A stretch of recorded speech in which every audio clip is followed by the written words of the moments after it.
Რაღა ფეხბურთის ფანები, სოფლიო ჩემპიონატებიც კი იმართება უმი ჭინჭელის ჭამაში. ვიდეოები ვედრომანითად ყრია YouTube-ზე. 2 მათგანზე ლინკი ამ ვიდეოს აღწერაშიც დავდე. თუმცა რაც მაგ ვიდეოებში ხდება, ჩემი თხოვნა არ გაიმეოროთ. მართალია, უმი ჭინჭარი ჯანმრთელობისათვის ზოგადად უვნებლად ითვლება, მაგრამ უმი ჭინჭრის თრო პირის ღრუს და კუჭის ლორწომანს გაიღიზიანებთ, არ ამგონია რომ ვინმესთვის სასიამოვნო იყოს. მით უმეტეს შემდგომ მუცლის გურემაც ახლავს თან კარგახნის განმავლობაში. ქართველებს გვაქვს შესანიშნავი კერძი, ეს არის ჭინჭრის ფხალი, რომელიც ინარჩუნებს ყველა იმ დადებით თვისებას, რომელიც უმჭინჭარს გააჩნია. ეხლა ნიგზით შეკაზმული ლურსმანის კი გემრიელია მოგეხსენებათ, არა თუ ჭინჭარი. მაშინ რით არის კარგი უმი ჭინჭარი? ჭინჭარში არის ძალიან ბევრი ცინკი.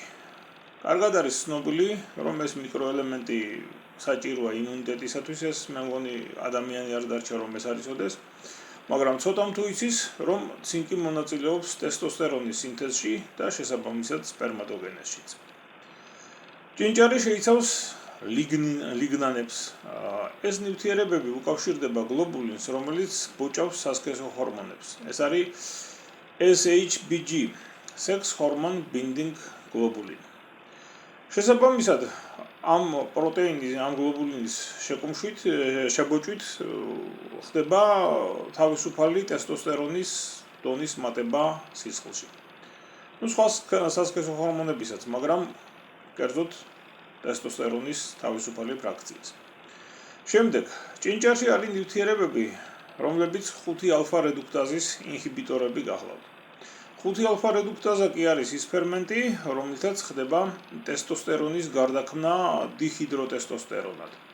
შესაბამისად, ამ ფერმენტის ინჰიბირებით, ანუ აქტივობის შემცირებით, ტესტოსტერონის დონე სისხლში რჩება მაღალი.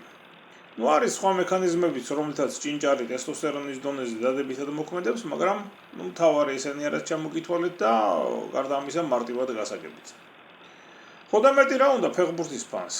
უმმა ჭინჭარმა გაამწარა და გააღიზიანა.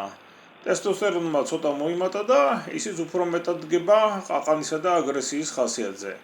თან ჭინჭარი მოგეხსენებათ ნარკოტიკი არ არის, რომ ხულიგნობაზე დაპატიმრების შემთხვევაში ნარკომანიაშიც დასდონ ბრალი. მე აქ რაც ჩამოვთვალე, ჭინჭრის სასარგებლო ეფექტებიდან მხოლოდ ნაწილია. ჭინჭარში ცინკის მაღალი შემცველობა და ტესტოსტერონის მატება მისი მირთმებით ცხადია დადებითად მოქმედებს მამაკაცის რეპროდუქციულ ფუნქციაზე, როგორც სპერმატოგენეზზე, ისე პოტენციაზე.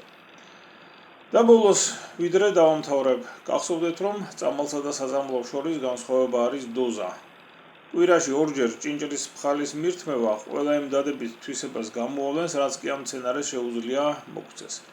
კვება კი მრავალფეროვანი უნდა იყოს. მარტო ჭინჭრის ჭამაზე არ უნდა გადავიდეთ, რაც არ უნდა ჯანმრთელობის პრობლემა გაგვაჩნდეს. დღეისათვის სულ ეს იყო. ახლა კარგად ბრძანდებოდეთ.